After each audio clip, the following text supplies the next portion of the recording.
Hello दोस्तों, आप सभी का स्वागत है आपके अपने इंस्टीट्यूट उत्कर्ष ट्यूटोरियल्स में और आपके अपने यूट्यूब चैनल कैरियर विद उत्कर्ष में। मैं हूं आपके साथ ललित सर। बात मैथमेटिक्स की करने वाले हैं, लेकिन अब यहां पे थोड़ा सा हम स्पेशल करने वाले हैं। अभी जस्ट संडे को एग्ज़ाम होने वाला है बीओ का। उस बीओ एग्ज़ाम में बहुत बच्चे ऐसे हैं जो आर्ट साइड से पढ़कर आए हैं, लेकिन मैथ्स में बहुत ज़्यादा प्रॉब्लम्स हैं। ऐसे बच्चे जो बीएड किया है, फॉर्म डाल दिया, लेकिन मैं अर्थमेटिक की बिल्कुल भी तैयारी नहीं है, कुछ पता भी नहीं है कि मैथ्स के बारे में क्या होने वाला है, कैसे होने वाला है। कुछ बच्चे ज़्यादा ही रिक्वायरमेंट कर रहे थे हमारे से कि इसके लिए कुछ आप करिए। देखिए, हम इसके लिए क्लास लाए हैं। प्रीवियस पेपर्स जैसे हमारे पास हैं 2009 के पार्ट के जो क्वेश्चंस उसमें आए हुए थे, हम एक के लाए हैं। जो हमारी डेट है यहाँ पर आपकी 4/7/2009 में बीओ का एग्ज़ाम हुआ था, जब एसडीआई नाम होता था इसका। जो आपको क्वेश्चंस मिलेंगे प्रीवियस पेपर से, यदि आपने लिए हों और नहीं है तो आप ले लें, फिर भी अब तो टाइम ज़्यादा नहीं रह रहा। तो इसके लिए हम यहाँ पर मैथ का सॉल्यूशन करेंगे और मैथ्स के जो 4 जुलाई 2009 में क्वेश्चंस आए थे मैथ्स के, उन टोटल क्वेश्चंस को करने वाले हैं। एक शिफ्ट के ये हैं। यहाँ पर हम 4 से 5 क्लास करने वाले हैं। आप इन वीडियो को पूरी देखें। पूरी वीडियो देखने पर आपको कुछ मिलेगा, क्यों आपके रिलेशंस इन क्वेश्चन से जो होंगे वो अगर अब एग्ज़ाम में आते हैं तो आप आसानी से इसको कर सकते हैं। क्लियर हो रही है बात? आप इन वीडियो को देख लेंगे तो प्रीवियस पेपर्स में जितने भी मैथ के क्वेश्चंस आए हैं, इनसे रिलेट यदि क्वेश्चंस आएगा तो आप बहुत आसानी से कर पाएंगे। ठीक है, हम यहाँ से ज़्यादा समय ना लेते हुए, क्योंकि इसमें काफ़ी क्वेश्चंस हम कराने वाले हैं, बहुत बड़ी वीडियो बनने वाली है, क्योंकि कंप्लीट क्वेश्चंस इसमें मैथ्स के क्वेश्चंस आने वाले हैं। आपके 25 से 30 की रेंज में क्वेश्चंस आए हुए हैं बीओ के एग्ज़ाम में। तो देखिएगा, आपके सामने पहला क्वेश्चंस मैंने लिखा हुआ है। सारे क्वेश्चंस लिख के आपको मैं साथ के साथ लिखूंगा, क्वेश्चंस को आपको लिखना है, नोट डाउन करना है। नोट डाउन करने का फ़ायदा ये होगा क्योंकि आपको एक तो क्वेश्चंस माइंड में सेट हो जाएगा, दूसरा उसका कंसेप्ट हमको करना कैसे है वो भी आपको क्लियर हो जाएगा। अगर मैं क्वेश्चंस को केवल बोल दूं और सॉल्यूशन कराऊं तो इतना क्लियर नहीं होगा। यदि मैं लिखाऊं साथ के साथ और उसका शॉर्ट आउट भी कराऊं, सॉल्यूशन भी कराऊं, तो ज़्यादा क्लियर हो पाएगा। क्लियर हो रही है बात? तो यहाँ से देखते हैं, हमारे पास फर्स्ट क्वेश्चन मैंने लिखा हुआ है पहले से ही। तो फर्स्ट क्वेश्चन क्या है हमारा, ये क्वेश्चन आया हुआ है 2009 में बीओ के एग्जाम में। क्लियर हो रही है बात? देखिएगा, बहुत आसान क्वेश्चन है, बहुत आसान ही पढ़ने वाले हैं। पूरा बेसिक बता दूंगा जो भी है। एक आदमी अपने गंतव्य स्थान पर जो 180 किलोमीटर की दूरी पर है, 3 घंटे में पहुंचना चाहता है। क्लियर हो रही है बात? प्रथम आधी दूरी यात्रा में उसकी औसत गति 40 किलोमीटर प्रति घंटा रहती है। क्लियर बात? अब यहां से आगे कहता है अपने गंतव्य स्थान पर समय से पहुंचने के लिए शेष यात्रा में, क्लियर हो रही है बात, शेष यात्रा में गति क्या होनी चाहिए, यानी कि चाल क्या होनी चाहिए। बात समझ में आ रही होगी? देखिए, यहां से हम क्लियर करने वाले हैं क्या, कि यहां से पहले बात इसने टोटल डिस्टेंस, ये क्या है, यहाँ पर डिस्टेंस दी हुई है। क्लियर हो रही है बात? 3 घंटे में चाहता है, कितने घंटे में चाहता है? 3 घंटे में पहुंचना चाहता है अपने स्थान पर। क्लियर हो रही है बात? आगे फिर ये कहता है प्रथम आधी दूरी में उसकी औसत गति 40 किलोमीटर प्रति घंटा रहती है, यानी कि स्पीड मिल गई। क्या मिल गई? एक स्पीड तो ये हो गई, चाल हो गई। फिर कह रहा है अपने गंतव्य स्थान पर पहुंचने के लिए शेष यात्रा में, यानी कि शेष यात्रा क्या है, ये आफत क्या है, पहली बात। फिर ये पूछ रहा है गति क्या होगी। ठीक है, हमें 2 चीज निकालनी होगी। पहले क्या होगी कि यात्रा कौन सी कर रहा है और यात्रा कर किस चाल से रहा है। आंसर क्या देना है, किस चाल से कर रहा है। तो हमें चाल के नीचे पहले इसका फॉर्मूला देख लेते हैं। देखिएगा, सॉल्यूशन देखते हैं इसका क्या होगा। इसका सॉल्यूशन हमारे पास क्या होगा देखेंगे तो देखते हैं। देखिए, चाल बराबर क्या होता है? चाल बराबर होता है दूरी बटे समय। देखिए, मैं बेसिक बता के चलूँगा, जिससे आपको फिर आगे क्वेश्चंस करने में यदि इससे रिलेट कोई क्वेश्चंस आएगा समय दूरी से तो आप कर पाएंगे। याद रखना, चाल बराबर दूरी बटे समय। देखिएगा, थोड़ी सी बात करेंगे, चाल अनुक्रमानुपाती दूरी। एक चीज़ समझना, यदि हम चाल बढ़ाएंगे, यानी कि स्पीड अपनी बढ़ा दें, तो दूरी भी बढ़ती जाती है, दूरी भी उसके साथ कवर होती जाती है। मतलब कहने का ये है, यदि हम 60 किलोमीटर प्रति घंटा, यानी कि 1 घंटे में यदि 60 किलोमीटर की प्रति घंटे की स्पीड से भाग रहे हैं, यानी कि 1 घंटे में 60 किलोमीटर जाते हैं, तो स्पीड क्या होगी हमारी 60 किलोमीटर प्रति घंटा। क्लियर हो रही बात। दूरी क्या है, 1 घंटे में कितनी दूरी तय करें, 60 किलोमीटर। जो चाल है ना वो क्या है, 60 किलोमीटर प्रति घंटा, यानी कि 60 किलोमीटर जा रहे हैं कितने समय में, 1 घंटे में। तो 1 घंटे में 60 किलोमीटर जो हुई है वो क्या हुई, दूरी। क्लियर हो रही बात यहाँ से। तो चाल और दूरी एक दूसरे के अनुक्रमानुपाती है। क्लियर हो रही है। लेकिन चाल और समय में व्युत्क्रमानुपाती का संबंध है, यानी यदि चाल बढ़ाएंगे तो समय कम होगा, कम लगेगा, और यदि समय बढ़ाएंगे तो चाल कम हो जाएगी। बात सिर्फ समय बढ़ाएंगे चाल कम हो जाएगी, समय घटाएंगे चाल बढ़ जाएगी। क्लियर हो रही है बात। कैसा संबंध है, व्युत्क्रमानुपाती का संबंध है। यहाँ से क्लियर हो रही होगी बात। देखिएगा कुछ बच्चे ये चाहते हैं कि इसके 3 फॉर्मूले ना रटकर हम एक ही याद करें, चाल बराबर दूरी बटे समय। यदि दूरी निकालनी है तो चाल की समय में गुना कर दें, समय निकालना है तो चाल को दूरी के बटे में ले जाएं। ये क्लियर होगी बात, ठीक है। इसको आप इंग्लिश वर्जन में भी यूज करते हैं, स्पीड बराबर डिस्टेंस अपॉन टाइम। यदि इस रूप से आप याद करते हैं तो बहुत ज़्यादा आसान होने वाला है, ठीक है। लेकिन हमें यहाँ से देखना क्या है, देखिएगा अब क्वेश्चंस पे आते हैं, क्वेश्चन की बात करते हैं। तो क्वेश्चन में कह रहा है कि टोटल डिस्टेंस 180 किलोमीटर है, आपको दिख रहा है कितनी है, 180 किलोमीटर है। इसमें ये 180 जो है ये टोटल डिस्टेंस है। अब यहाँ पर टाइम दिया है इसने 3 घंटे, ठीक है। 3 घंटे में पूरी करता है डिस्टेंस को, लेकिन आगे कहता है 3 घंटे में पहुंचना चाहता है प्रथम आधी दूरी। आधी का मतलब क्या हो गया, आधी का मतलब हो गया कि इसमें से ये आधी दूरी यानी कि 90 किलोमीटर की दूरी, आधी का मतलब 90 किलोमीटर की दूरी, और शेष क्या बची, 90 ही तो बची। क्लियर हो रही है बात। अब इस 90 किलोमीटर में उसकी जो चाल है वो कितनी है, 40 किलोमीटर प्रति घंटा। चाल कितनी है, 40 किलोमीटर प्रति घंटा। अब देखिएगा अगर हमें पता लग गया कि इसकी स्पीड भी दी हुई है, यहाँ पर डिस्टेंस हो गई है, और इसकी स्पीड कितनी हो गई, 40 किलोमीटर प्रति घंटा। यूनिट भी चेक करना है, यदि ये किलोमीटर में तो ये भी किलोमीटर में ही होनी चाहिए। क्लियर है। अब हमें टाइम निकालना है, तो टाइम किस में आएगा, घंटे में आएगा। तो टाइम बराबर क्या होगा, टाइम इधर जाएगा, डिस्टेंस अपॉन स्पीड हो जाएगा। तो डिस्टेंस कितनी है, 90। डिस्टेंस कितनी है, ये डिस्टेंस है, स्पीड इसके नीचे, टाइम इधर चला गया तो स्पीड इसके नीचे आएगी तो 40। तो 4 से 0 कट जाएगी, क्या आ जाएगा, 9/4 घंटे। क्लियर हो रही है बात।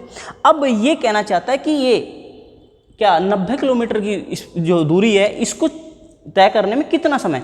अब ये बताओ यदि इतने समय इस दूरी को तय करने में, यहाँ से यहाँ तक दूरी को तय करने में इसको इतना समय लगा, तो जो शेष समय, टोटल समय कितना है, 3 घंटे,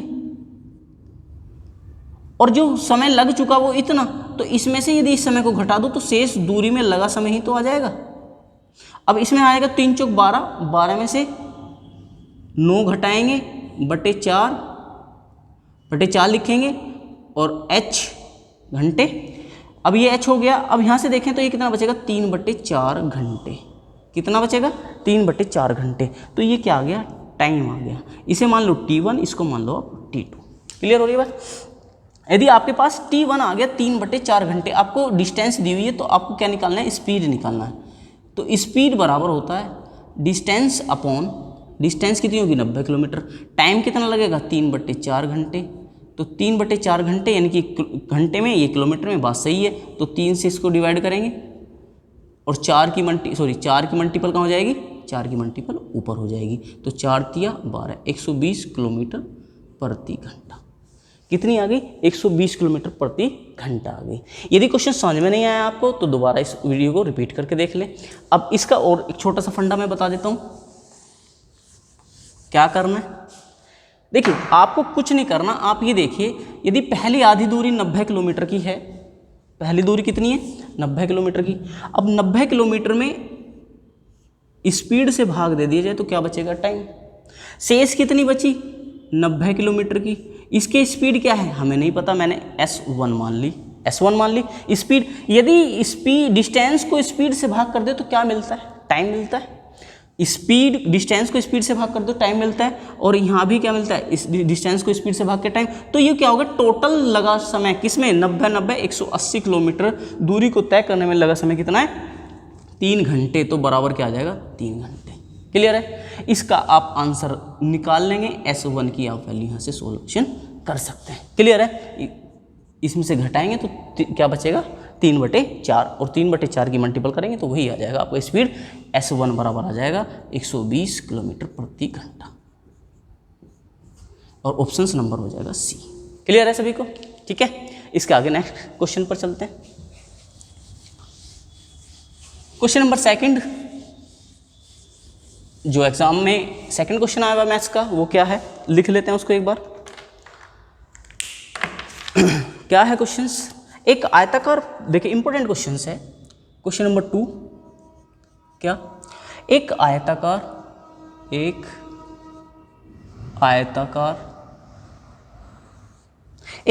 प्लॉट की परिमिति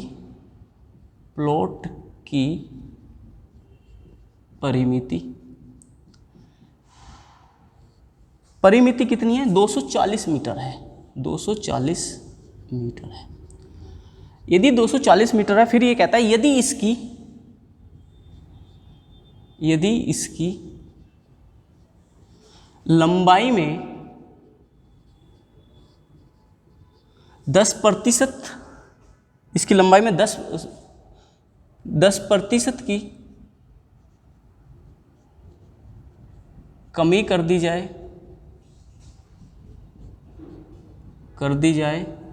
फिर आगे कह रहा है और चौड़ाई में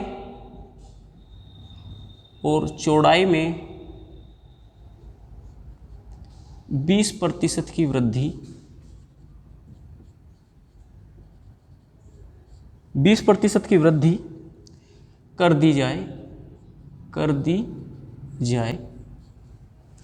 फिर ये कहता है तो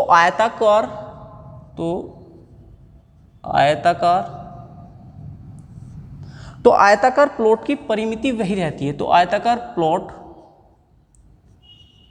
की परिमिति वही रहती है। क्लियर हो रही है बात सभी को? अब आगे कहता है कि क्षेत्रफल क्या होगा। क्या कह रहा है? प्लॉट का क्षेत्रफल बताना है। क्या बताना है आपको? क्षेत्रफल। अब सबसे पहली बात क्या आती है? सबसे पहली बात आती है कि इसके ऑप्शंस भी देख लेते हैं, ऑप्शंस लिख लेते हैं साइड में, A, B, C and D। Options हैं 3200 वर्ग मीटर एंड 4000 वर्ग मीटर, 4400 वर्ग मीटर और 5600 वर्ग मीटर। देखिएगा यहाँ से क्या कहता है। ये कहता है एक आयताकार प्लॉट की परिमिति 240 मीटर है, इसकी लंबाई में 10% कमी कर दी जाए और इसकी चौड़ाई में 20% वृद्धि कर दी जाए। ठीक है, तो आयताकार प्लॉट की परिमिति वही रहती है, नो चेंज। क्लियर बात? अब यहाँ देखिए, यदि हम बात करें तो आयताकार, पहले आयत की बात कर लेते हैं। ये तो होता है आयत, याद रखिए इसका प्रत्येक एंगल 90 डिग्री का होता है। ठीक है, ये इसकी ब्रेथ होती है और ये इसकी लेंथ होती है, यानी कि चौड़ाई, और ये चौड़ाई और ये लंबाई। क्लियर हो रही? प्रत्येक एंगल, ये एंगल नहीं, प्रत्येक एंगल होगा। ठीक है, अब यहाँ से कह रहा है कि परिमिति 240 मीटर है। अब परिमिति क्या होती है? याद रखें, परिमिति क्या होती है? याद रखें, क्षेत्रफल में जिस भी आकृति की आप परिमाप निकालना चाहते हैं, वृत्त को छोड़कर, सर्कल को छोड़कर, सर्कल जो जैसी भी कोई आकृति आपको दिखाई दे उसको छोड़कर सभी की यदि आप परिमिति या परिमाप निकालना चाहते हैं तो उनकी भुजाओं का योग, उसकी चारों ओर की भुजाओं का योग कर दें तो क्या मिल जाएगा आपको? परिमिति मिल जाएगी, यानी कि परिमाप मिल जाएगा। तो परिमाप होता है भुजाओं, चारों ओर की भुजाओं का योग, चारों ओर की भुजाओं का योग। देखिए, यदि आपको नहीं क्लियर हो रहा तो समझें, यदि ये L है, ये भी L हो जाएगी। आमने सामने की भुजाएं कैसी होती हैं? इसमें बराबर होती हैं, ये इसके बराबर तो ये इसके बराबर होगी। तो आपने कहा कि चारों भुजाओं का योग, तो हम देखेंगे L plus B plus L plus B। देखिए L B जुड़ गए तो कितना हो गए? 2L प्लस 2B यदि वहाँ भूल जाते हैं तो आप इससे कर सकते हैं, टाइम काफ़ी है आपके पास। तो 2 इंटू एल प्लस बी क्या हो रहा है, 2 इंटू एल प्लस बी, ये क्या है आपका परिमाप है। क्लियर हो रही बात, नोट कर लिया होगा। आगे चलते हैं। तो अब यहाँ से यदि हमने क्लियर कराया, देखिए टाइम इसलिए लग रहा है थोड़ा सा क्योंकि मेरे को आपको बेसिक चीज़ें समझानी है, ठीक है।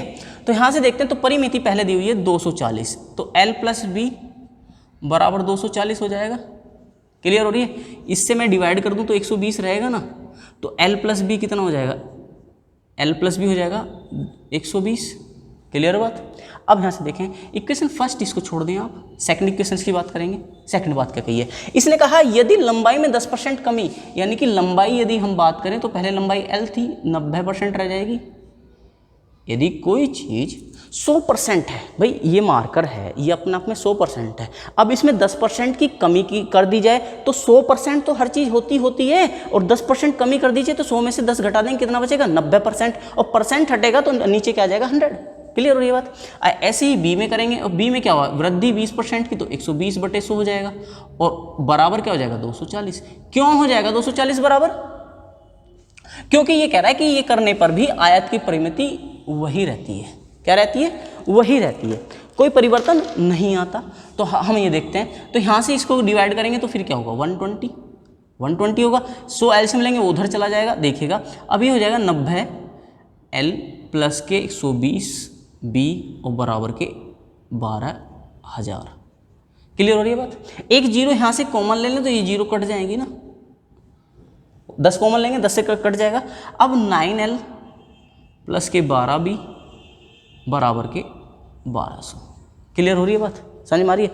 यदि मैं इसमें 12 से ही गुणा लगा दूं, यदि मैं इसमें 12 से गुणा लगा दूं तो 12L प्लस 12B और 12 का 144 और 1440।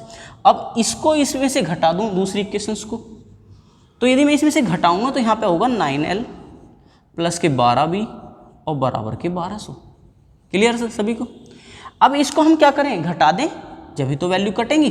अब घटाएंगे तो ये वैल्यू कट जाएगी, क्या बचेगी यहाँ पर 3L बचेगा प्लस का, और बराबर यहाँ पे क्या बचेगा, यहाँ पे बचेगा ये होगा 40 और यहाँ आएगा 240, यानी कि L बराबर 3 × 8 = 24। L बराबर कितना आ रहा है 80। यदि L बराबर 80 आ रहा है तो आप यहाँ देख सकते हैं, तो L 80 आया है तो B कितना होगा, आपको B देखना है।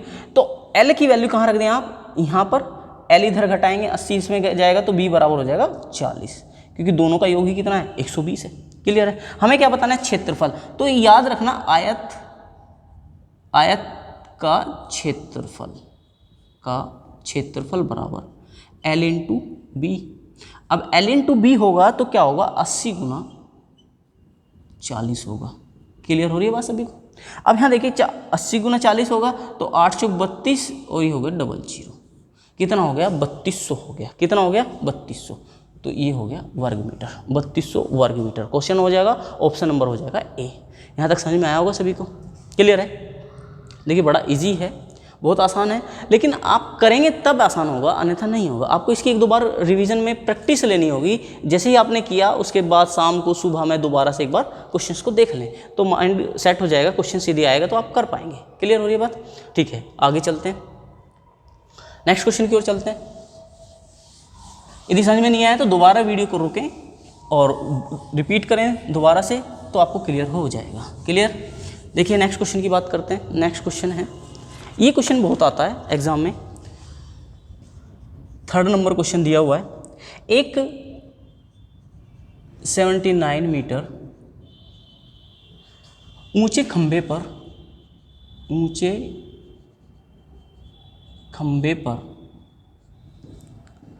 एक बंदर 1 मिनट में 4 मीटर चढ़ता है, 1 मिनट में 4 मीटर चढ़ता है, लेकिन दूसरे मिनट ही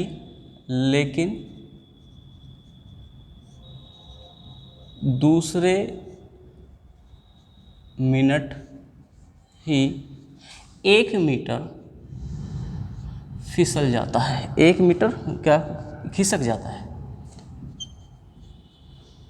खिसक जाता है। फिर ये आगे कहता है खिसक आता है, सॉरी आता लिखेंगे, जाता नहीं है, आता है, नीचे आता है ना वापस। खंबे के ऊपरी सिरे पर, खंबे के ऊपरी सिरे पर बंदर को पहुंचने में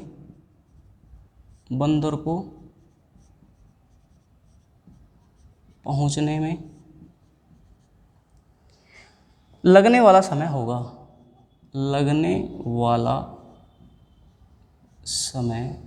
देखिए मैंने लैंग्वेज चेंज नहीं की है इसकी, समय होगा पूछ रहा है। लैंग्वेज चेंज कर दे तो बुक्स के क्वेश्चंस की लैंग्वेज थोड़ी आसान होती है, इनकी थोड़ा टिपिकल होता है, ठीक है। इसके ऑप्शंस और देख लेते हैं, A, B, C and D। एक बार चेक कर लेते हैं ऑप्शंस क्या है इसके। 50, 51, 55, 61, 50, 51, 55 और 61, 61 मिनट, ठीक है। सभी मिनट में दिए हुए, क्लियर है। अब यहाँ समझना है एक चीज़ को, यदि इस टाइप का आपके पास कोई भी क्वेश्चन आता है, मैंने एक खंबा बनाया है ये, इसकी जो टोटल ऊंचाई है वो है 79 मीटर। कितनी है? 79 मीटर, क्लियर होगी बात। यदि इसकी ऊंचाई 79 मीटर है, क्लियर, तो अब इसमें हमें क्या करना होगा, सबसे पहले याद रखना, वो कहता है कि 1 मिनट में 4 मीटर चढ़ता है, ऊपर की ओर कितना चढ़ता है? 4 मीटर चढ़ता है।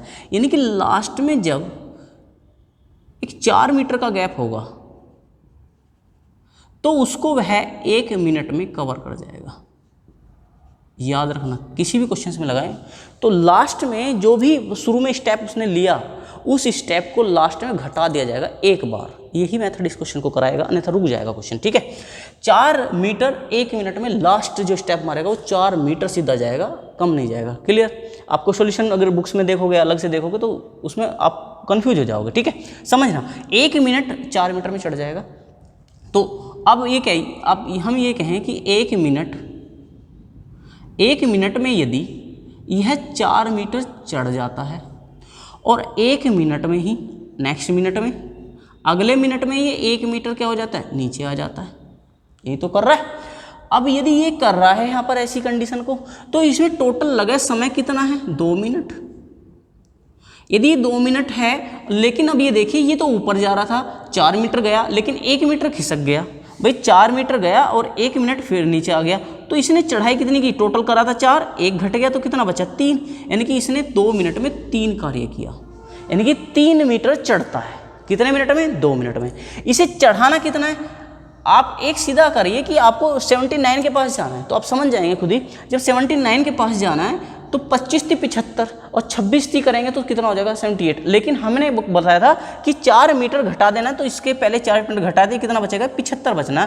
तो इससे आपको मल्टीपल करनी है 25 से, तो 25 थी 75 मीटर तो ये चढ़ गया। लेकिन इसमें समय कितना लगने वाला है, तो इसमें भी क्या करेंगे आप? 25 से गुना करेंगे तो 25 दूनी 50 मिनट हो गया 50 मिनट। अब इस 50 मिनट में आप क्या करेंगे? 1 मिनट कार्य आप पहले कर चुके हैं, किस में कर चुके हैं? 4 मीटर के रूप में कर चुके हैं, है ना। इसको करोगे तो कितना हो जाएगा? 79, और इसको ऐड करोगे तो 51 मिनट। क्लियर है? तो कितना आंसर आएगा इसका? 51 मिनट आएगा। देखिए क्लियर हो रहा होगा बिल्कुल, ठीक है। यदि समझ में नहीं आ रहा है तो वीडियो को रोकिए, दोबारा रिपीट करिए, फिर क्लियर करिए, ठीक है। बार बार वीडियो को रिपीट करिए, क्योंकि इतना समय आपके पास नहीं है कि इसको हम बार बार कराएं, ठीक है। आगे चलते हैं नेक्स्ट क्वेश्चन की ओर। स्क्रीनशॉट लीजिए इसका अगर लेना है, नहीं तो फिर आगे चलते हैं, ठीक है। यदि हम बात करें नेक्स्ट क्वेश्चन की 4 नंबर, देखिए क्वेश्चन सारे वही हैं, उसी मैंने आपको लिखा हुआ है किस में आए हुए हैं, ठीक है। मैं इसको अब रफ कर देता हूँ क्योंकि थोड़ा ऊपर क्वेश्चंस में लिख लूँगा। तो यहाँ से हम क्वेश्चन देखते हैं। क्वेश्चन नंबर 4, क्वेश्चन नंबर 4 में क्या कह रहा है? क्वेश्चन नंबर 4 कहता है एक r/√π, देखिएगा समझिए, एक r/√π त्रिज्या वाले त्रिज्या वाले वृत्त का क्षेत्रफल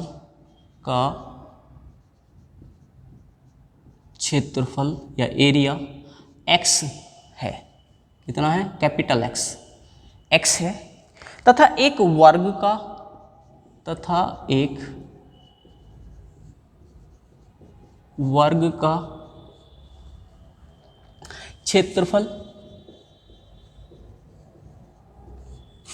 का क्षेत्रफल जिसकी प्रत्येक भुजा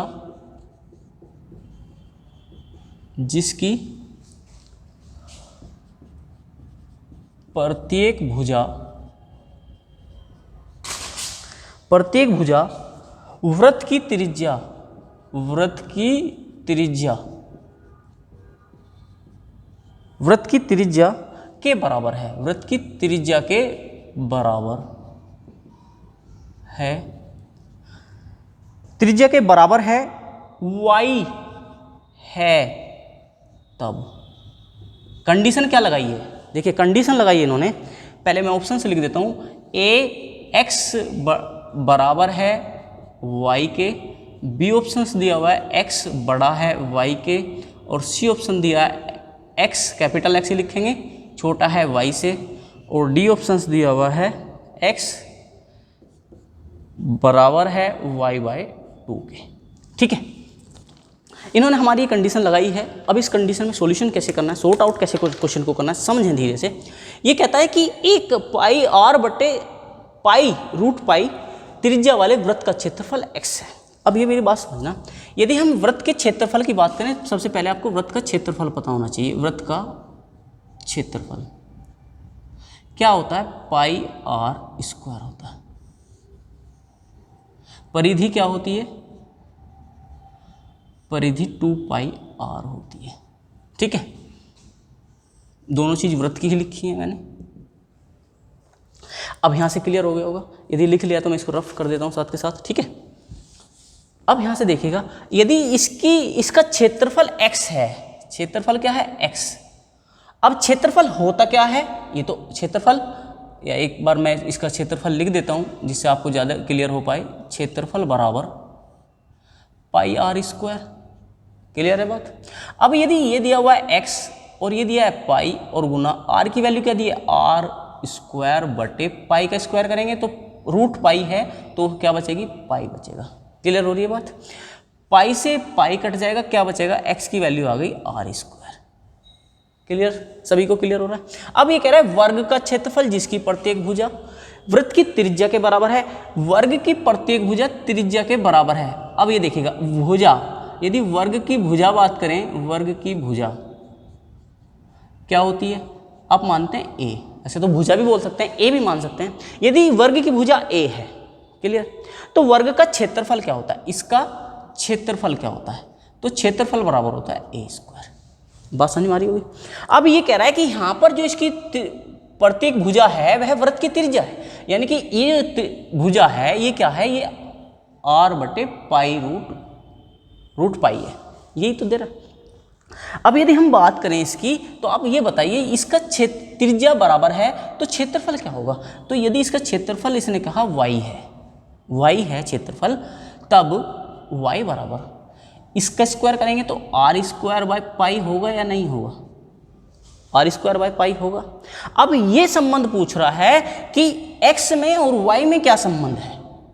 x में और y में संबंध यदि आपको क्लियर हो रहा हो, यदि इसके नीचे 1 है और इसके नीचे पाई है, इस पाई की वैल्यू आप अगर नॉर्मल देखें तो 22/7 होती है, यानी कि इसको तो आप 22/7 से भाग करें और इसको आप 1 से भाग करें तो वैल्यू कौन सी बड़ी होगी? जिसके नीचे छोटी वैल्यू होगी वही वैल्यू क्या होगी? बड़ी वैल्यू होगी। क्लियर हो रही है बात? जिसके नीचे जितनी छोटी वैल्यू है उतनी ही बड़ी वैल्यू होती है। तो r की वैल्यू यदि यहाँ पर हम 1 रखें तो ये 1 हो जाएगी, लेकिन ये 1 बटे इनकी 7/22, और 7/22 का वैल्यू समझते हैं क्या होगी। तो इसमें संबंध क्या आएगा x में और y में कि x बड़ा होगा y से। ऑप्शन नंबर हो जाएगा आपका बी। क्लियर है बात सभी को? आशा करता हूँ समझ में आ रहा होगा। देखिएगा 4 नंबर क्वेश्चन हो गया है, इसके नंबर नेक्स्ट चलते हैं 5 नंबर क्वेश्चन में। बहुत आसान तरीके से समझ रहे हैं आप, वीडियो को रोके ना, क्लियर करते रहें। अगर समझ में नहीं आ रहा दोबारा रिपीट करें, मैं इस बात को बार बार बोल रहा हूँ क्योंकि जिनको मैथ्स नहीं आता प्रॉब्लम आएगी। यदि आपने ये मेरी 4 से 5 वीडियो देख ली तो आप क्वेश्चंस मैथ्स के मिनिमम क्वेश्चंस करके आएंगे, मैक्सिमम क्वेश्चंस करके आएंगे, ये मेरा वादा है आपसे। देखिएगा बहुत अच्छा क्वेश्चन आ रहा है, क्वेश्चन नंबर 5। क्वेश्चन नंबर 5 में कहता है यदि A अनुपात B बराबर B अनुपात C, ठीक है, तब A की पावर 4 अनुपात B की पावर 4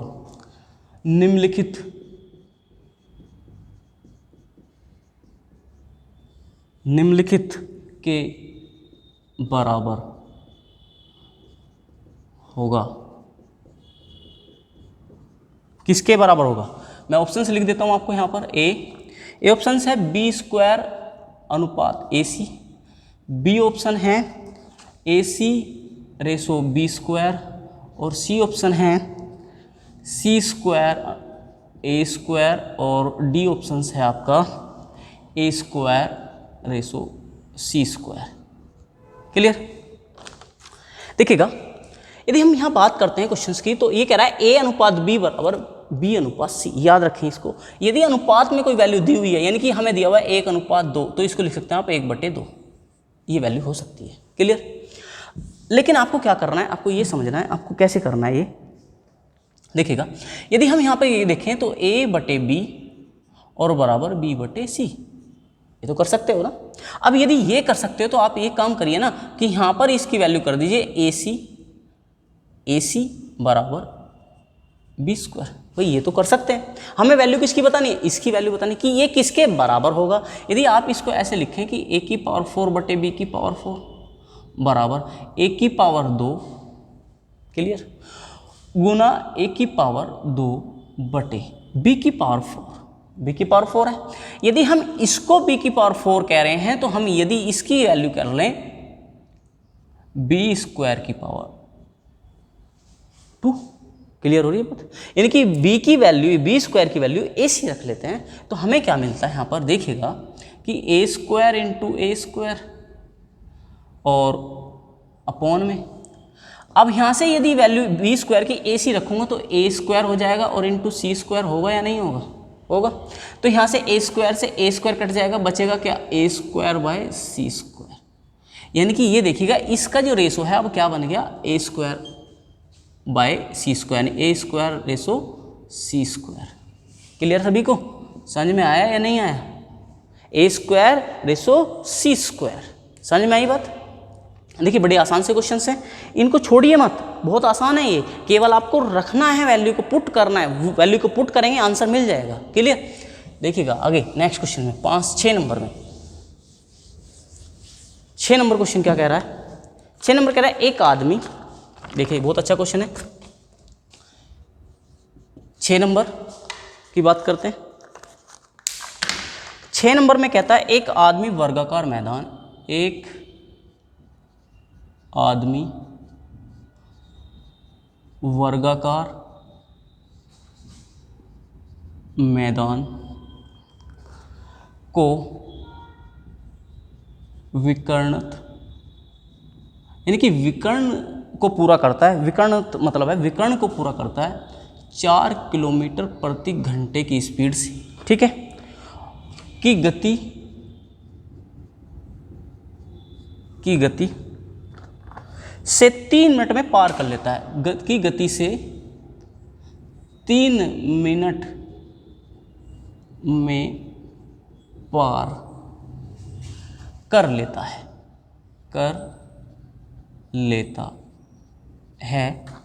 फिर ये कहता है मैदान का क्षेत्रफल, मैदान का क्षेत्रफल वर्ग मीटर में, यानी कि मीटर स्क्वायर में कितना होगा। ठीक है, ऑप्शंस मैं इसके लिख देता हूं यहां पर, A, B, C सभी वर्ग मीटर में दिए हुए इन्होंने। इसमें से दिया एक तो 20,000, एक दिया है इन्होंने 24,000, एक दिया है 32,000 और एक ननोपदेश दिया है इन्होंने। देखिए ये और फांस दिया इन्होंने यहाँ पर। ठीक है, यहाँ से देखते हैं देखिएगा क्या कह रहा है, ये कह रहा है एक आदमी वर्गाकार मैदान की, वर्गाकार यानी कि वर्ग के आकार का है, विकर्ण 4 किलोमीटर प्रति घंटे की गति से 3 मिनट में पार कर लेता है मैदान का क्षेत्रफल।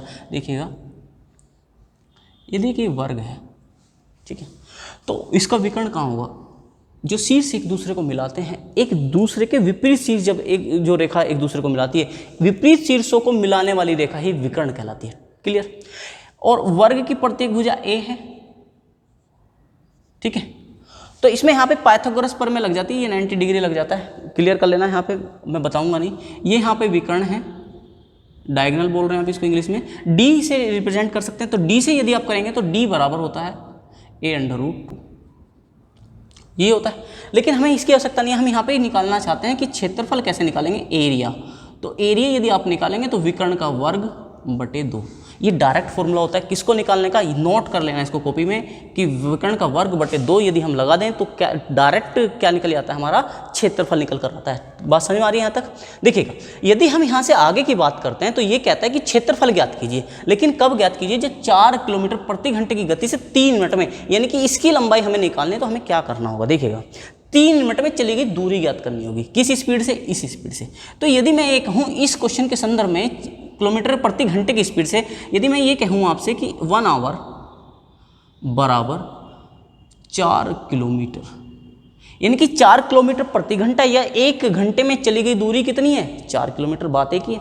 यदि मैं इसको ये लिख दूं कि 60 मिनट, 1 घंटे में कितनी मिनट होती हैं, 7 मिनट होती हैं, आपको पता है। और 4 किलोमीटर को मैं यदि 1000 से गुना कर दूं तो ये किस में बन जाएगा, मीटर में, ये मीटर हो गया। यानी कि 60 मिनट में चली गई दूरी कितनी है, 4000 मीटर।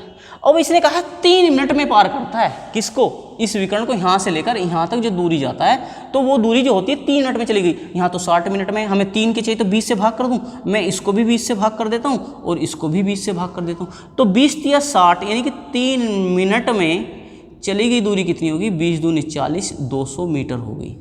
कितनी हो गई, 200 मीटर। अब ये क्या निकल कर आया, ये 3 मिनट में किसको पार कर रहा था, विकर्ण को पार कर रहा था। यानी कि डी की वैल्यू क्या हो गई, ये हो गई डी बराबर हो गया 200 मीटर। जब डी बराबर 200 मीटर हो गया तो हमें निकालना क्या, एरिया। और एरिया आपको पता है कैसे निकालते हैं हम, डायगोनल का स्क्वायर बाय 2, यानी कि इसका स्क्वायर करेंगे, यानी कि 200, और 200 गुना 200 यानी कि स्क्वायर है तो 2 बार मल्टीपल बाय 2। अब 2 है तो 2 से ये डिवाइड हो जाएगा, ये कितना आ जाएगा 100, और यहाँ पे 2 के आगे 4 जीरो लग जाएंगे, यानी कि 20,000 हो जाएगा। और 20,000 इसमें कहाँ है, ए ऑप्शंस में है। किस में है, ए ऑप्शंस में। क्लियर हो रहा है सभी को। देखिए बहुत आसान है, मैंने समझाया, कोशिश की है कि ज़्यादा से ज़्यादा आसान किया जाए। 1 घंटे में 4 किलोमीटर तो 60 मिनट, 1 घंटे में 60 मिनट, किलोमीटर 1000 मीटर होते हैं तो 1000 मीटर आ जाएगा। 20 से भाग कर दिया क्योंकि मेरे को 3 मिनट निकालना है तो 3 मिनट। या आप एक काम कर सकते हैं कि 60 को इसके नीचे ले जाएं, जब 60 तो 1 मिनट में चलेगी दूरी 4000 मीटर बटे 60 हो जाएगी। तो आपको 3 से निकालना है तो 3 से दोनों और मल्टीपल कर देंगे तो क्या मिल जाएगी आपको, फिर भी 200 मीटर ही मिल जाएगी। 200 मीटर है, फॉर्मूला याद रखना होगा। एरिया का क्या होता है हमारा, एरिया बराबर होता है डायगोनल स्क्वायर बाय 2, यानी कि कितना हो जाएगा, डायरेक्ट फॉर्मूला 200 का स्क्वायर बाय 2 यानी कि हो जाएगा 20,000। क्लियर सभी को। यहाँ से आगे चलें, नेक्स्ट क्वेश्चन की ओर चलते हैं। ज़्यादा समय लेंगे तो क्वेश्चंस नहीं हो पाएंगे, थोड़ा सा स्पीड से ही रखेंगे। क्वेश्चन नंबर 7 की बात कर रहे हैं। 7 नंबर क्वेश्चन यहाँ पर आ रहा है। 7 क्या कहता है, ये कहता है 8 संख्याओं का औसत 87 है। 8 संख्याओं का औसत 87 है। 87 है। इनमें से सबसे बड़ी संख्या, इनमें से सबसे बड़ी संख्या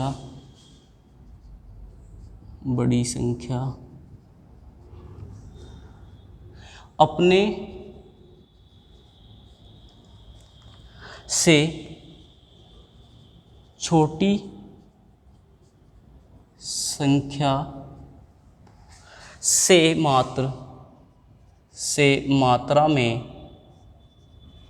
मात्रा में 2 अधिक है। 2 अधिक है। आगे कहता है यदि इन दोनों संख्याओं को, यदि इन दोनों संख्याओं को, यदि इन दोनों संख्याओं को हटा दिया जाए, हटा दिया जाए तो शेष संख्याओं का औसत, शेष संख्याओं का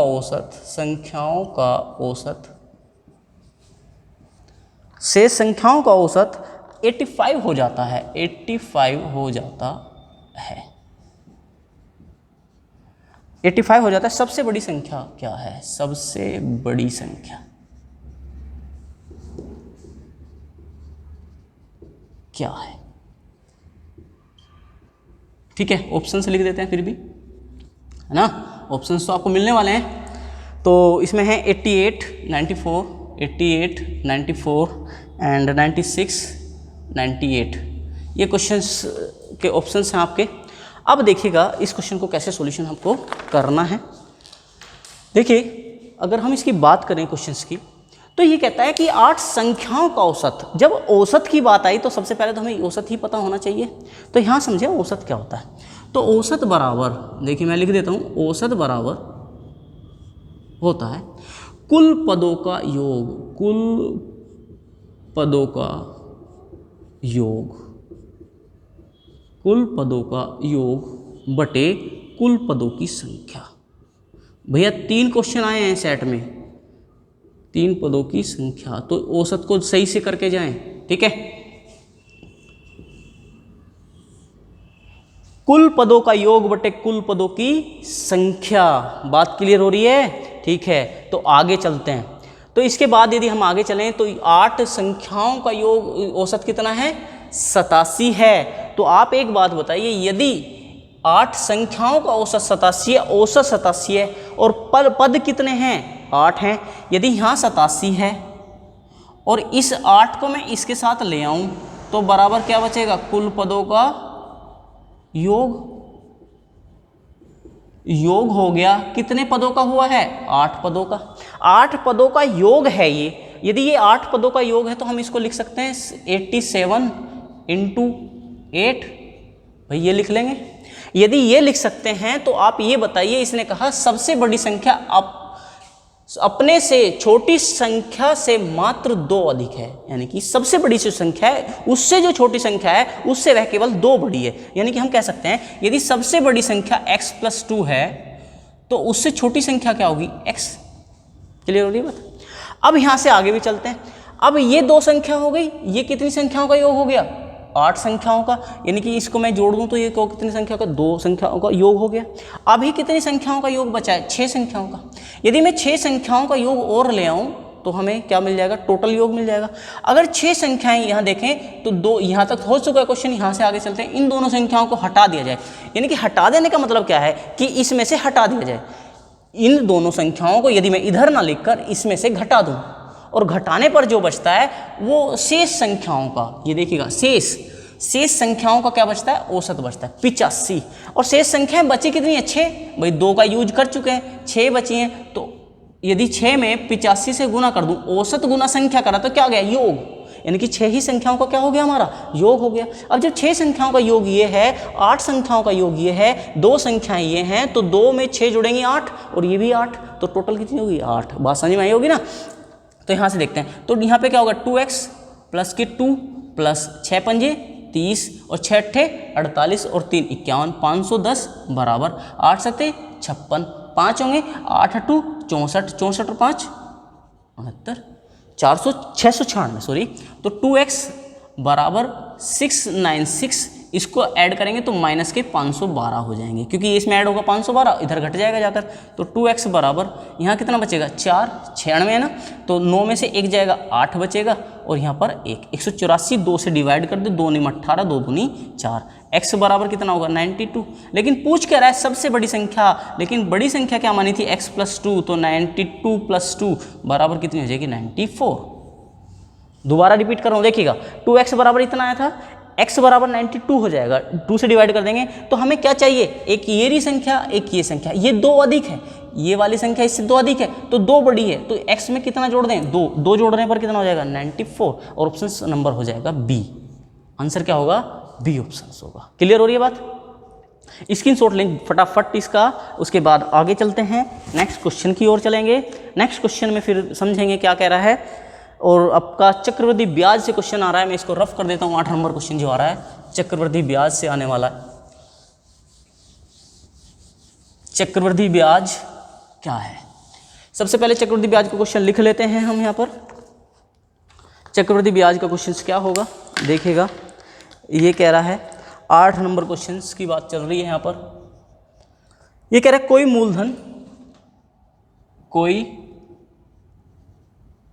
मूलधन, देखिए ब्रैकेट में मैं लिख देता हूँ इसके, यदि CI की दर वार्षिक हो, यदि चक्रवृद्धि ब्याज, मैं पूरा लिख देता हूँ, चक्रवृद्धि ब्याज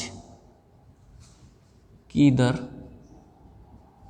वार्षिक हो, ब्रैकेट बंद। फिर आगे कह रहा है 3 वर्ष में कोई मूलधन 3 वर्ष में 8 गुना हो जाता है। कितना? 8 गुना हो जाता है। क्लियर है? पूछ रहा है ब्याज की दर, ब्याज की दर क्या होगी? ऑप्शंस आपके सामने, ए ऑप्शंस 100%, बी ऑप्शंस 200%, है ना, और एक सी ऑप्शन 160% और डी ऑप्शन और दे देते हैं आपको एक, नन ऑफ दीज। ये सबसे खतरनाक होता है।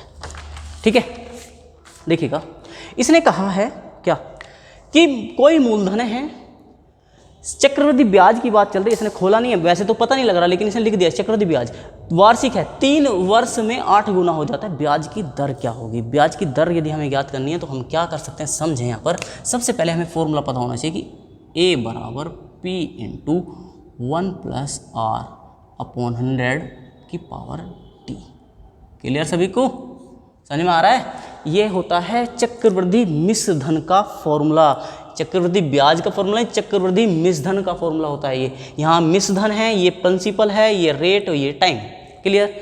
आपको क्या क्या दिया हुआ है देखिएगा यहाँ पर, यहाँ से मैं अंडरलाइन कर देता हूँ। यहाँ पर दिया है समय कितना, 3 वर्ष, एक क्या कर रहा है 8 गुना, ये प्रिंसिपल है, ये क्या है प्रिंसिपल। अब ये क्या हो गया 8 गुना हो गया, यानी कि ये 8P हो गया।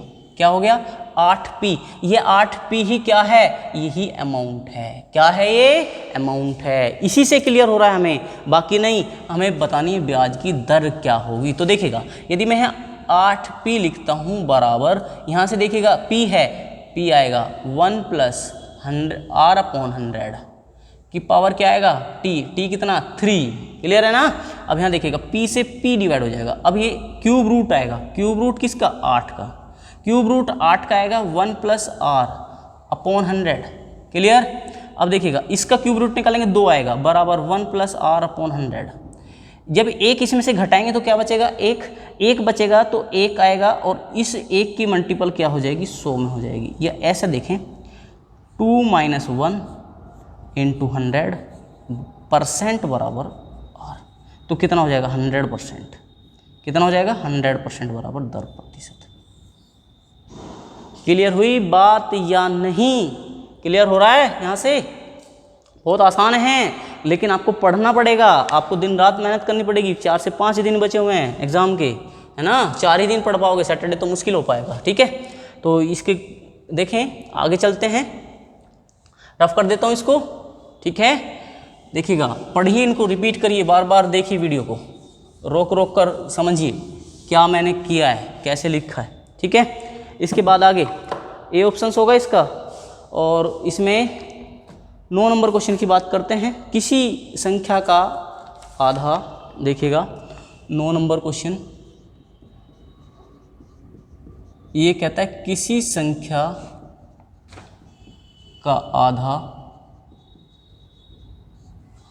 किसी संख्या का आधा उस संख्या के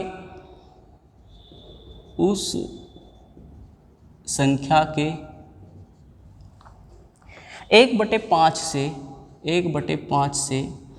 15 अधिक है वह संख्या है, वह संख्या क्या है,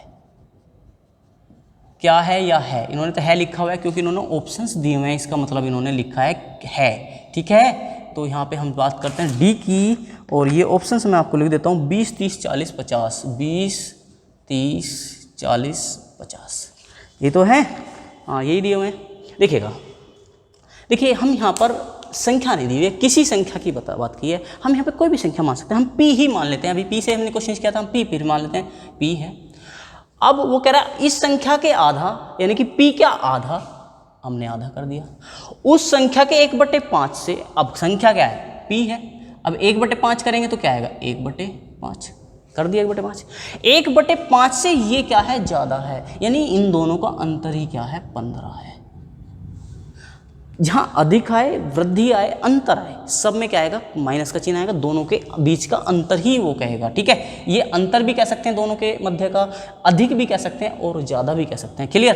तो यहाँ से लेंगे एलसीएम, एलसीएम आएगा 10, 2 पंजे 10 यानी कि 5p, और 5 दूनी 10 यानी कि 2p, बराबर क्या बचेगा, बराबर 15। यहाँ से देखेंगे तो 3p बराबर 150, और 3 से डिवाइड करेंगे तो p बराबर होगा 3 पंजे 15 यानी कि 50। पी की वैल्यू कितनी आ गई, 50, कहाँ है, डी ऑप्शंस में। बात समझ में आ रही है। देखिए बार बार वीडियो को देखिए तभी क्लियर होगा, समय नहीं है ज़्यादा, यदि मैं समय ज़्यादा लूँ आपके लिए, ठीक है। आगे चलते हैं नेक्स्ट क्वेश्चन की ओर, आप इसका स्क्रीनशॉट लेते रहें, लिखते रहें साथ के साथ मेरे, जो ज़्यादा बेटर हो पाएगा, ठीक है। 10 नंबर क्वेश्चन की बात करते हैं, 10 नंबर की। 10 नंबर में ये बोर्ड मास का दिया है, सिंप्लीफिकेशन से क्वेश्चन दिया है, 2 की पावर x माइनस 1, ये दिया है ना, हाँ यही है, प्लस 2 की पावर x प्लस 1 बराबर, इन्होंने दिया हुआ है 320 ये दिया हुआ है, और बराबर दिया हुआ है तब कह रहा है, तब बताइए x का मान क्या होगा, x का मान क्या होगा। देखिए बच्चों, यदि आपको ये आता है तो ही आप कर पाएंगे, अन्यथा मुश्किल हो जाएगा थोड़ा सा। इसका एक नियम है छोटा सा, उस नियम को आप 6, 7, 8 और 9, 30, ठीक है। आप इसमें क्या करने वाले हैं, सिंपल समझिए, यदि हम बात करते हैं समान बेस की, ये दोनों के बेस कैसे हैं, समान है, पावर कैसी है, अभी तो 1 है। यदि बेस समान है तो घात क्या हो जाती है, जुड़ जाती है, 1 और 1 कितना हो जाएगा, 2। यदि ये 1 ना होकर यदि मैं इसको कर दूं m और इसको कर दूं n, तो अब भी क्या हो जाएगा, अब भी ये जुड़ जाएगी, mn हो जाएगी, क्लियर हो रही है बात। अब यहाँ दूसरी बात देखें, यदि m है इंटू a की पावर n है बराबर, तो अब क्या होगा, ये माइनस का है, तो अब ये जुड़ेगा, लेकिन किस में हो जाएगा, चिन्ह माइनस का हो जाएगा, बात क्लियर। a की पावर m है अपॉन a की पावर n है, तो अब क्या होगा, तो a की घात घट जाएंगी, क्योंकि बेस कैसे हैं, समान है, ऊपर जाकर घात क्या हो जाएगी, घट जाती है, बेस समान होने पर नीचे वाली घात ऊपर जाकर ऊपर वाली घात में से घट जाएगी। ये यहाँ पर हम रूल लगाने वाले हैं, ठीक। यदि आपकी बात हम कर रहे हैं तो यहाँ से देखिएगा, यदि मैं इसकी बात करूँ 2 की पावर x इंटू 2 की पावर माइनस 1 प्लस 2 की पावर x इंटू 2 की पावर 1 बराबर 320, देखो उसी रूप में आ गया ना, अभी हमने लिखा था, बताया था आपको। अब यदि हम इसको देखें तो ये ऊपर आकर माइनस का यानी कि नीचे होगा तो प्लस का होगा, अब इसे नीचे ले जाएंगे तो 2 की पावर x दोनों में, तो कॉमन भी ले सकते हैं हम इसको, 2 की पावर x को, 2 की पावर माइनस 1 है तो 1/2 की पावर 1 हो जाएगा, प्लस 2 की पावर 1 और बराबर में क्या हो जाएगा, 320। एक ही 2 की पावर x, अब यहाँ देखिए 2 एकम 2 दूनी 4 और 1 5, और 5/2 बराबर 320। 5 से काटेंगे 5 छंग 30, 5 चौक 20, और 2 की पावर x बराबर, देखिएगा ये किसको रिप्रेजेंट करता है, आपका 2 की पावर 6 को, शायद देख लेते हैं, 2 गुना 2 गुना 2 गुना 2 गुना 2 गुना 2, देखिएगा 3 और 3 6 और 1 2 ये रहा, और इसको भी और मल्टीपल में लगा देते हैं, आपको समझ में आ जाएगा, क्योंकि 2 की मल्टीपल करें, 2 दूनी 4 दूनी 8 दूनी 16 दूनी 32 दूनी 64, ये 64 आ गया, और ये 2 ये रहा। अब यहाँ आपके देखते हैं, ये पूछ रहा है x की वैल्यू पूछ रहा है, तो 2 की घात कितनी हो जाएगी, 7। ये बेस कैसे हो गए, सेम हो गए, ये बेस और ये बेस सेम हो गए, तो इसकी वैल्यू क्या हो जाएगी, इसके बराबर हो जाएगी, तो x की वैल्यू क्या हो जाएगी, 7 हो जाएगी, के लिए कितनी हो जाएगी, 7 हो जाएगी। ऑप्शन नंबर 20 का आंसर होगा, कितना होगा, ऑप्शन नंबर 20 का आंसर होगा। क्लियर है सभी को, देखिएगा स्क्रीनशॉट लीजिए फटाफट, स्पीड से समझ में आ रहा होगा। ठीक है, आगे चलते हैं नेक्स्ट क्वेश्चन की ओर। समय नहीं है हमारे पास, इसलिए थोड़ा स्पीड से चल रहे हैं। आप बार बार देख सकते हैं वीडियो को। अगर आप क्वेश्चंस में कोई भी कमी लगती है, नहीं समझ में आ रहा है, तो दोबारा रिपीट करके वीडियो को देखें। n आदमी n घंटे प्रतिदिन, n आदमी, देखिए ये टाइम एंड वर्क का क्वेश्चन है और मिश्र समानुपात का क्वेश्चन है। n आदमी n घंटे प्रतिदिन काम करके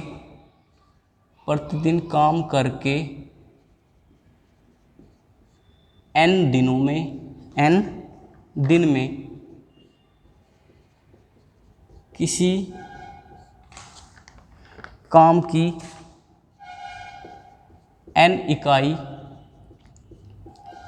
पूरा करते हैं।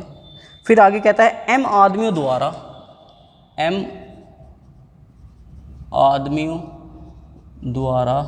भैया देख लेना थोड़ा गलत हो जाए कोई कहीं पे, मैंने लिख दिया वैसे गलत आदमी, तो इसे सही कर लेना आप। आदमी द्वारा m घंटे प्रतिदिन काम करके उसी काम को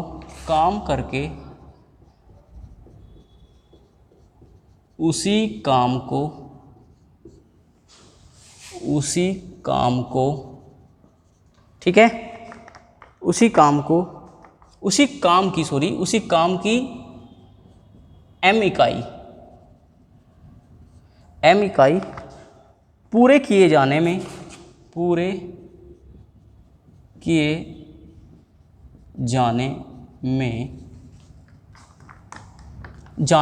के लिए कितने के लिए प्रयुक्त दिनों की संख्या क्या होगी।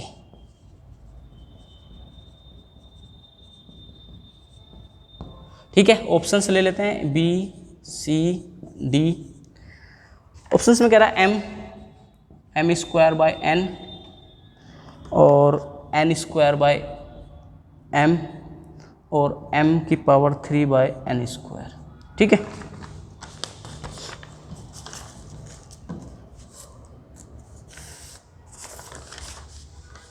क्लियर हो रही है बात। देखिएगा यहाँ पर यदि ये कहता है यहाँ पर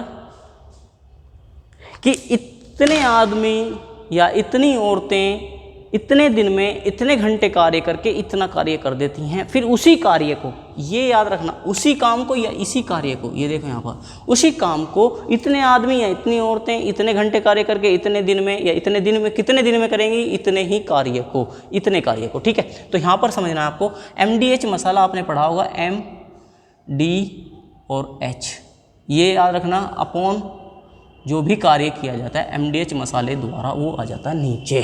क्या है, MDH मसाला है, अपॉन में कार्य है, यानी कि MDH मसाले से जो भी कार्य हो रहा है वही हमें लगाना है। क्लियर, तो यहाँ पे ही लगा दो।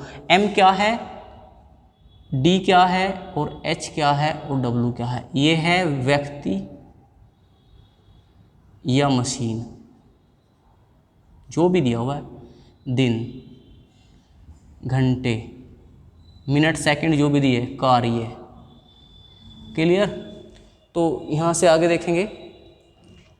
तो अब यहाँ पे समझें आप, n आदमी n क्या कर रहे हैं, n घंटे की जगह n, फिर n दिन के साथ में भी n, अपॉन कार्य कितना करते हैं, n इकाई पूरा करते हैं। ठीक है, अब दूसरे आदमी इसी कार्य को, कितने आदमी, m आदमी m घंटे कितने दिन में d पूछ रहा है, अपॉन m इकाई कार्य करेंगे उसी काम का, इतने इकाई ये इतने इकाई, दोनों कार्य क्या हो जाएंगे, बराबर हो जाएंगे। तो m से ये m कट जाएगा, ये m से ये m कट जाएगा, तो n स्क्वायर बाय m बराबर d। यही और इस क्वेश्चन का क्या हो जाएगा, आंसर हो जाएगा। क्लियर हो रही है बात, समझ में आ रही है। ठीक है, देखिएगा, यदि आपको यहाँ से देखते हैं ऑप्शंस कौन सा लगेगा इसमें, n स्क्वायर बाय m, यानी कि ये हो गया ऑप्शन नंबर सी। देखिए, यदि आपको ये वीडियो पसंद आई है, समझ में आया है, तो आप हमें कमेंट करके बताइएगा, तभी हम आपको दूसरी क्लास के लिए कराएंगे, सॉरी दूसरी क्लास तभी कराएंगे जब आप इस वीडियो पे हमें कमेंट करके बताएंगे कि करानी है या नहीं करानी है। क्लियर है? यदि बोलेंगे करानी है तो मैं नेक्स्ट वीडियो को शूट करके डाल दूंगा, अन्यथा नहीं डालूंगा। क्लियर है? अगर आपको समझ में आया है तो कमेंट करके मेरे को बताइए, लाइक करिए, चैनल को सब्सक्राइब करिए और ज़्यादा से ज़्यादा शेयर करिए, क्योंकि 4 से 5 दिन ही हमारे पास हैं इस एग्ज़ाम के लिए और ज़्यादा से ज़्यादा क्वेश्चंस कराने की कोशिश करेंगे। यदि आप आज मेरे को कमेंट करके बताते हैं, यानी कि मंगलवार में ही, तो मैं शाम को एक दूसरी क्लास आपको मिल जाएगी इसकी। ठीक है? ज़्यादा से ज़्यादा जल्दी करके देख के और इसको मेरे को बताइए। सभी को शुक्रिया। राम राम, सत श्री अकाल, सलाम वालेकुम।